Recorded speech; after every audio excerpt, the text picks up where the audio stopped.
Okay, thanks for tuning in. Welcome to another edition of Fantasy Dream Homes, and today we're heading to New Zealand. So let's get in our spaceship and haul butt to New Zealand. Okay, so there we go. So let me just back up. So here's New Zealand, and New Zealand is an island country located in the Southwest Pacific. It's got two major islands, the North Island and the South Island. Lots of different topography. Um, there are what's called the Southern Alps, and which are huge mountains with snow-covered peaks, and it's got a mixture of the. If you get up to the farther up north, more tropical. Paradise and weather. And let me just back out here. Gosh, I hate that. That is a defect in Google Earth, and they've never fixed it. And I keep bitching about it. Why don't they listen to me? Because they don't know who the hell I am. Okay, so just a little perspective here. So here's the United States. Here's Hawaii. Here's Australia, and up here we have Japan. Okay, just to give you some where this is. Now, so New Zealand is situated some 2,000 kilometers or 1,200 miles east of Australia across the Tasman Sea. It's about 7,400 and change kilometers, or about 4,600 miles southwest of Hawaii. Now, let me show you what is significant about that. At least I like to think it is.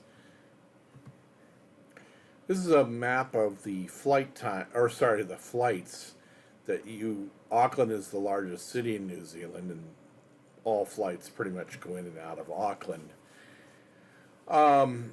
It is there. Everything's coming from around the world, and I'm going to post here. I'm going to post flight times from major cities. It is a challenge. That's the biggest challenge for their tourism. Is they are far away from pretty much everywhere else on planet Earth. And just a side note here, I've never been to New Zealand. Always wanted to go. My mom was a very well-traveled lady, and I asked her when she was late in her years. She traveled all over the world, and I said, "So, what were your favorite places to see?" She said, "Well, there were two places I really loved: Switzerland and New Zealand. Those were the top two places she thought were the most beautiful places in the world." So, New Zealand is high on my priority list for places to see. Because of its remoteness, it is one of the last lands to be settled by humans. During its long period of isolation, New Zealand developed a distinct biodiversity of animal, fungal, and plant life. New Zealand's capital is Wellington, while its most populous city is Auckland. So sometime between 1250 and 1300, the Polynesians settled in the islands that later were named New Zealand and developed a distinctive Maori culture. In 1642, Dutch explorer Abel Tasman became the first European to sight New Zealand. Today, the majority of New Zealand's population of 4.9 million people is of European descent. The indigenous Maori are the largest minority, followed by Asians and Pacific Islanders.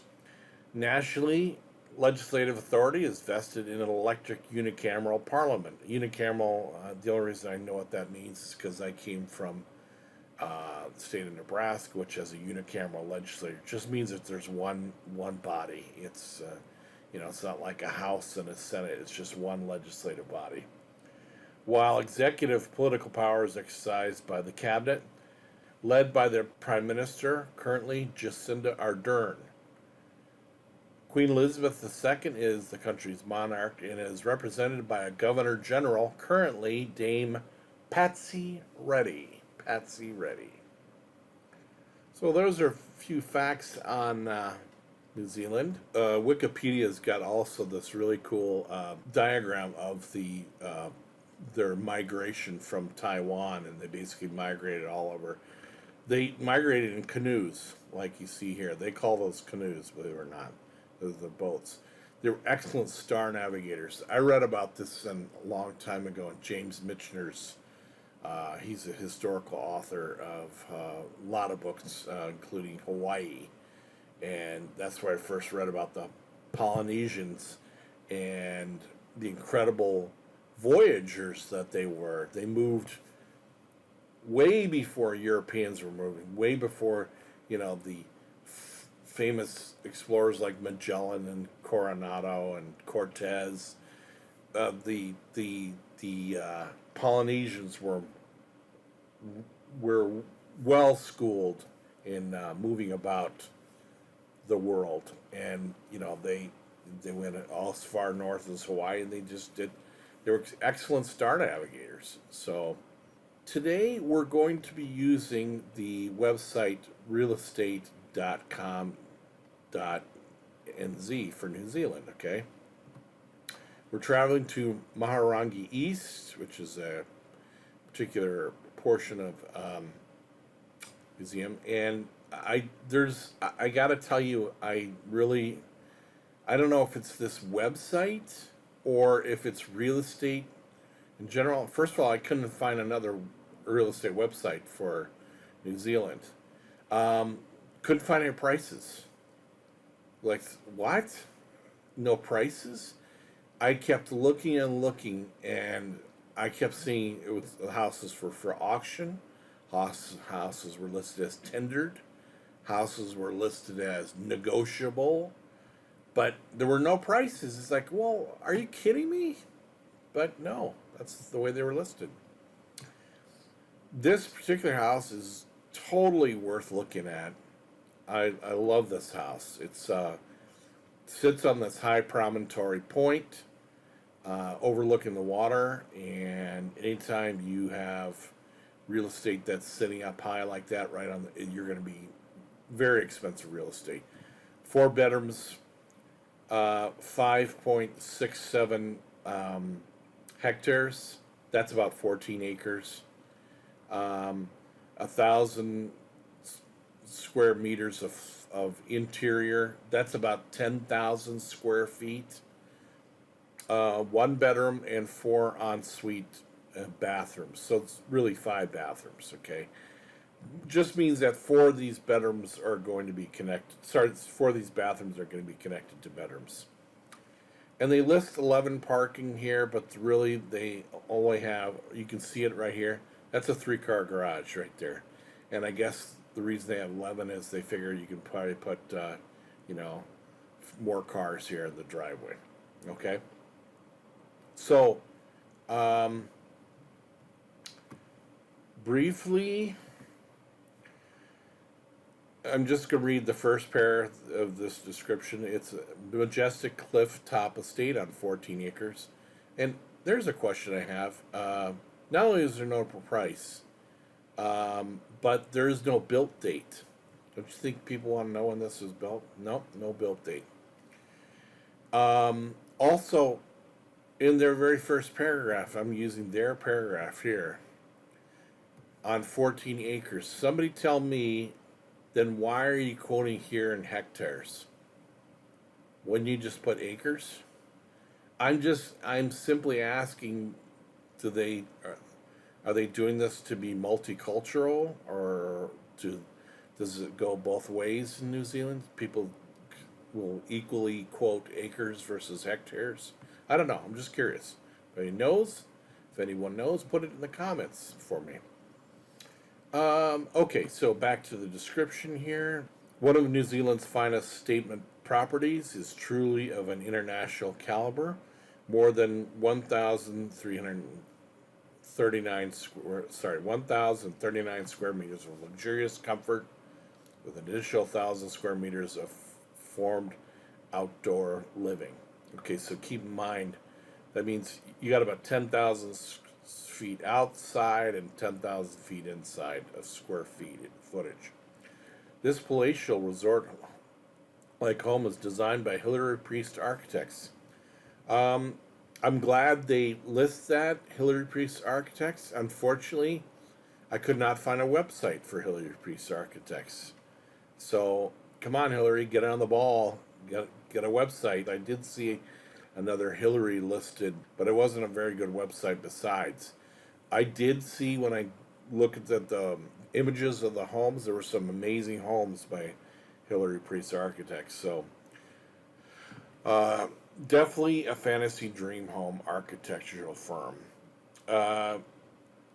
So sitting high on a promontory surrounded by beaches with the widest imaginable views over Martin's Bay and over the Gulf of a host islands, this incredible bespoke residence is immersed in private groomed grounds featuring a bountiful organic orchard and exotic gardens. Okay, so let's get to it.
These are some absolutely amazing views, aren't they?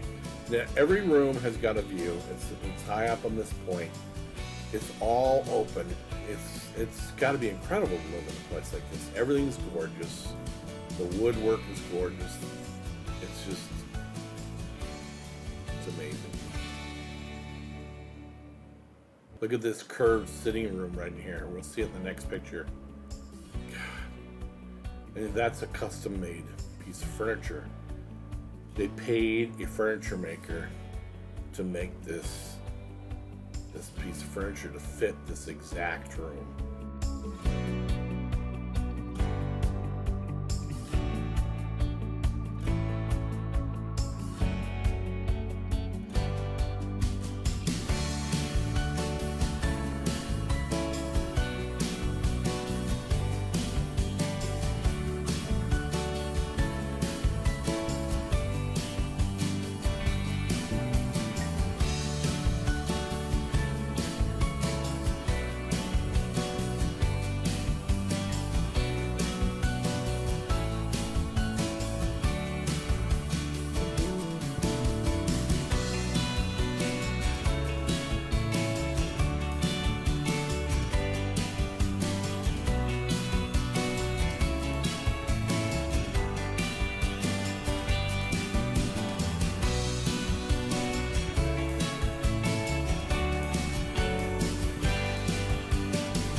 And there's a floor plan of the place. So you have your fitness pool here for swimming, and these are more decorative pools like that. Um, and all of these areas are all open to the outside. It's absolutely amazing place. So that was our property. I hope you liked it, and going to be featuring more properties of New Zealand here on the next episode or two. So I always put links where I can, you might get more information to learn more about things. Um, just a couple of things, shout outs or whatever. The I was looking for more information about Mahurangi, and I found TripAdvisor has, things to do in Mahurangi East. If you'd like to learn more about the Maori people, the Auckland War Museum apparently is a great place where they have lots of displays and exhibits that you can get more up to speed, educated, and learn about this fascinating culture. So, anyway, that is it for Fantasy Dream Homes for this edition. So, hope you like it. If you did like it, please hit the like button. Also, we need subscribers, and when I say we, I mean we collectively. So I try to include you whenever. So I say we. We're trying to make a better site. Okay. So please subscribe. If you want notifications for the next video, hit the little bell button. That'll notify you whenever the next video comes out. And as always, we thank you so much for watching, and we hope to see you next time in the next video. And as always, keep smiling. Have a great day. Thanks for watching. Bye-bye.